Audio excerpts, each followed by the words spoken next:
What's up guys, in this tutorial I will show you how to change your guild flag in Lost Ark. This should be quite an easy tutorial. For more information, click on the first link in the description below. While in-game, open up the Community tab and select Guild. Alternatively, use the default shortcut Alt and U.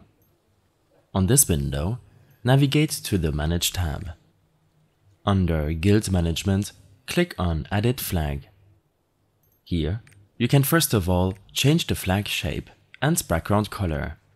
Some of these options will be locked depending on how much you have unlocked. Next, you can add up to 3 different marks, which are symbols from this list below. Select a symbol and then you can first of all change its color. Below, change the size, location and position of the flag. After clicking on Add Flag, your guild flag will have changed at no additional cost.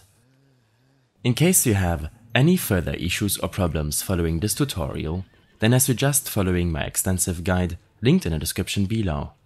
I hope this helped you out. Leave a comment if you have any questions and see you in the next one.